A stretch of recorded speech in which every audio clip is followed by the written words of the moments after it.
Joseph Facal. J'espère que tu ne me mets pas dans la position impossible de te riposter en essayant de défendre la cohérence de cette incohérence absolue, là. La rencontre, Facal-Martineau. Ah, Joseph, ça va pas du tout, là. Ça ne va pas du tout. Deux hommes binaires qui vont se parler. Alors. Eh mon Dieu, oui. En fait, je dois te dire, Richard, que ce sont non seulement deux hommes binaires qui vont se parler, mais l'un d'entre eux est en train de revivre un petit peu l'épisode du verglas de 98, parce que dans la région où j'habite, nous avons en ce moment une panne de courant et donc une panne Non. d'Internet, mais miraculeusement, ma voisine a une génératrice. Je suis donc installé chez elle et je retrouve cette entraide, cette solidarité entre voisins qui me rappelle le verglas de 98. Voilà la petite promo gentille pour la voisine qui me dépanne ce matin. Mais souviens-toi aussi qu'il y a des gens, hein, pendant le verglas, parce qu'on a tendance à mythifier cette période-là, mais il y a des gens qui volaient les génératrices de leurs voisins et qui volaient leur bois de chauffage aussi, là. Il y a des gens qui volaient les génératrices et qui vendaient les bûches pour se chauffer à des prix à peu près équivalents à ceux que certains rapaces offraient pour l'hommage à Carl Tremblay. Oui, effectivement, la nature humaine, Richard, reste ce qu'elle est, capable du meilleur et du pire. Bon, on salue ta voisine, on la remercie. Écoute, qu'est-ce que tu penses du congrès de Québec solidaire? Moi, je vais te dire, agréablement surpris que ça soit Émilise Lessard-Terrien qui a été nommée comme co-porte-parole féminine. Je sais pas toi. Richard, ici, on a un problème. Les gens qui nous écoutent vont finir par croire que notre affaire est scriptée. Parce que je m'étais pris quelques notes ici et je voulais commencer en disant que, contrairement à ce qu'attendent nombre de nos auditeurs, ça me tente pas de uniquement casser du sucre sur le dos de QS. Je reconnais que c'était le plus gros congrès depuis leur fondation. Il y avait beaucoup de monde, il y avait une belle énergie, beaucoup de militants enthousiastes, bravo. Et aussi, évidemment, tu as raison, si j'avais été un membre de QS, évidemment, comprends-tu? Je me présente dans un congrès de QS, puis la moitié de la salle part en courant. Mais si j'étais un membre de QS, j'aurais moi aussi voté pour Émilise Lessard-Terrien. Je pense que les membres de QS ont fait le bon choix. D'abord, évidemment, parce qu'elle est éminemment sympathique, intelligente, bonne communicatrice, parce qu'évidemment, elle vient d'une région, parce qu'elle a mené un combat admirable en Abitibi contre les émanations de la fonderie Horn, même si elle se mettait à dos les travailleurs de la CSN qui, eux, veulent des jobs d'abord et avant tout. Et aussi parce que, et ça a été assez peu noté, le fait qu'elle ne soit pas députée est un atout. En n'étant pas députée, ça la laisse libre d'aller sur le terrain et ça lui donne même un peu de marge de manœuvre pour critiquer certaines positions de son propre parti. Alors que quand tu es un député, ben là, tu dois évidemment suivre la parole d'évangile de ton parti. Et puis c'est aussi, Richard, je tiens à le dire, le congrès dans lequel Manon Massé passait le flambeau à Madame Lessard-Terrien. Et Manon Massé, je veux le répéter, elle incarne, si tu veux, le bon côté de QS. C'est-à-dire, on peut être en désaccord. Je pense que je suis en désaccord avec elle 9 fois sur 10. Mais on est obligé de reconnaître que Manon Massé est groundée, connectée sur le vrai monde, totalement authentique, tout à fait capable de rire de ce que j'appellerais sa pilosité faciale. C'est vraiment le bon côté de QS. Comme jadis, Françoise David était le bon côté de QS et même des affreux non-binaires de droite comme toi et moi sommes prêts à reconnaître que ce genre de personnage est nécessaire dans la vie politique d'une société. Dans ma chronique, je ne veux pas m'auto-citer aujourd'hui, mais je commence en parlant de cette fable du scorpion et de la grenouille. Le scorpion veut traverser une rivière, il se met sur le dos d'une grenouille, il est rendu au milieu de la rivière, il pique la grenouille, et là, la grenouille est en train de couler, puis elle dit, pourquoi tu fais ça? Tu fais ça, tu vas mourir toi aussi, on va couler, mais il dit, c'est dans ma nature. Donc, QS veut pas, juste comme tu penses qu'ils vont se recentrer pour essayer de se grander, comme tu dis, là, il arrive avec des affaires comme il n'y aura pas d'hommes, puis ça va être rien que des femmes puis des non-binaires qui vont être candidats aux prochaines élections. C'est dans leur nature. Richard, à chaque fois que je vois Gabriel Nadeau-Dubois à une tribune, je devine le petit film qui joue dans sa tête. Il est en train de se dire comment amener mon parti sans se dénaturer à être un peu plus raisonnable afin qu'on quitte le 15%, afin qu'on cesse de plafonner, afin qu'on se rapproche un peu du pouvoir. Et évidemment, il est pogné avec une base militante qui préfère avoir raison dans la marginalité plutôt que de mettre un peu d'huile dans son vin pour devenir un joueur significatif et influencer réellement les politiques publiques.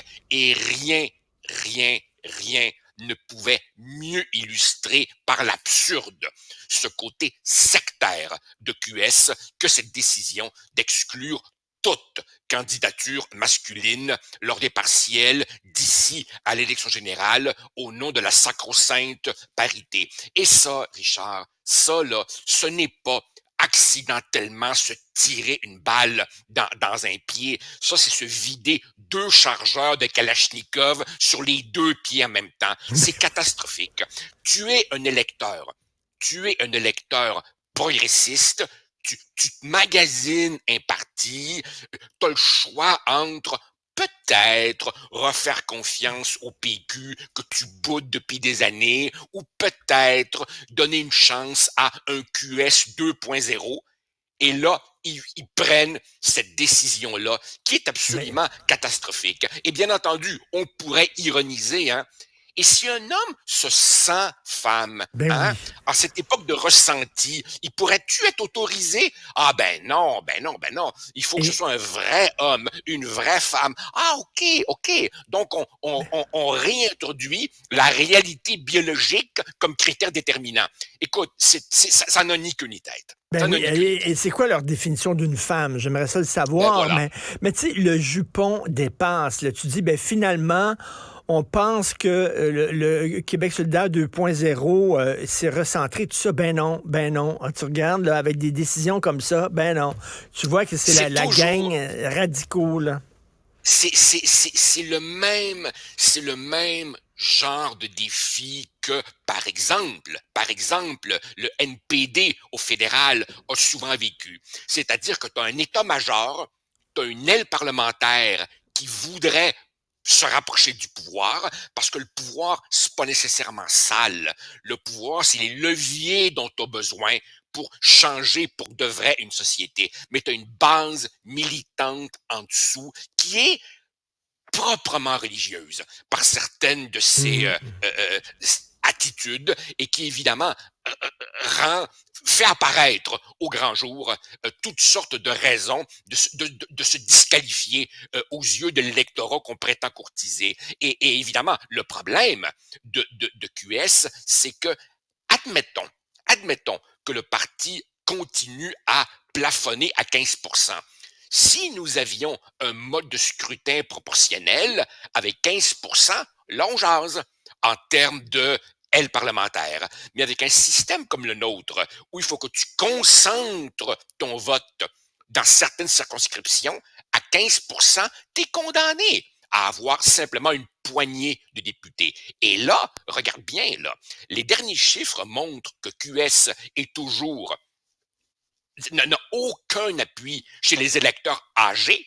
Or, le Québec, évidemment, est une société qui vieillit. QS reste populaire chez les jeunes. Mais qu'est-ce qu'on voit apparaître? Ah ben, le PQ redevient compétitif chez les jeunes. Autrement dit, QS a des attitudes qui ne lui permettent pas de percer là où il doit percer. et commence peut-être à subir une hémorragie dans ce qui était sa clientèle de base. Mieux encore, suppose que la remontée du PQ ramène à l'avant-plan la question nationale. Là, on retrouvera notre clivage classique, les fédéralistes contre les souverainistes. Et là, ça, pour QS, c'est le baiser de la mort. C'est un terrible problème, car tu as un parti officiellement souverainiste, mais avec des sympathisants, des électeurs, des membres qui sont aux 2 tiers fédéralistes. Donc, ce sera un autre problème sur la tête de QS.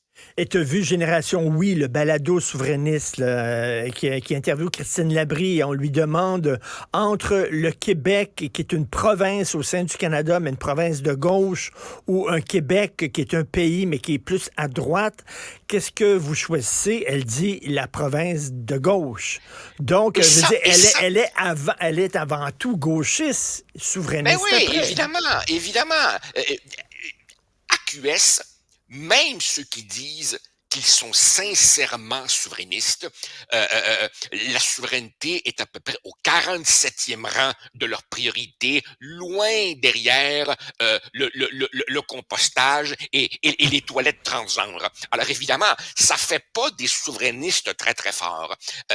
Et même, ça m'étonne, Richard, qu'on ne note pas à quel point il y a là une tournure d'esprit qui est profondément antidémocratique. Moi, ce que j'ai toujours dit, c'est on fait la souveraineté et à ce moment-là, dans un pays normal du Québec, on aura des partis de gauche, des partis de droite, et puis les Québécois décideront s'ils veulent être gouvernés tantôt plus à gauche, tantôt plus à droite. Mais non. Pour eux, la seule souveraineté, le seul pays qui trouverait grâce, c'est la République socialiste du Québec souverain, Cuba. Là, évidemment, avec ça, tu te cantonnes, tu te condamnes à rester dans le 10, 12, 15, 16%. Et puis tu rajoutes à ça, Richard, un fait massif comme un mammouth. Le Québec est en Amérique du Nord. Les Québécois ne sont pas un peuple historiquement qui penche à gauche. Nous sommes des Nord-Américains. Les Québécois aiment le capitalisme, avec évidemment une petite coloration sociale, on se gargarise du mot solidaire, mais fondamentalement, si tu additionnes les votes de la CAQ, du Parti libéral, du Parti conservateur de Duhem et de la frange du PQ qui n'est pas à gauche, tu arrives à 80-85% des Québécois qui ont voté pour des partis de centre ou de droite. Il y a pas un vieux fond de gauche au Québec qui dépasse les 15%. Ça n'existe pas au Québec. C'est une vue de l'esprit, ça. Mais donc, pour eux autres, la souveraineté n'a pas de valeur en soi. Tu dois l'accrocher à quelque chose de plus important qui est la gauche. Et là, la souveraineté, c'est comme le tofu. Ça prend le goût des aliments qui l'entourent, finalement. C'est ça. Alors évidemment, il s'agit pour eux de définir dans les moindres détails ce que sera ce pays futur. On va le définir d'avance et on n'y adhérera pas tant que c'est pas exactement ce qu'on veut. Donc évidemment, c'est à la fois une preuve de sectarisme et une autre preuve que derrière les prétendus appels à la solidarité, il y a en fait un dogmatisme rigide qui permet difficilement d'espérer une croissance pour le futur. C'est un parti qui, s'il ne change pas, est condamné à stagner et ils ne veulent pas changer. Non, puis ils veulent pas gagner, ils veulent avoir raison. C'est ça. Alors, ils vont avoir raison dans la marge et dans l'opposition. Merci beaucoup, Joseph Facal. À demain. Au plaisir. Ça marche.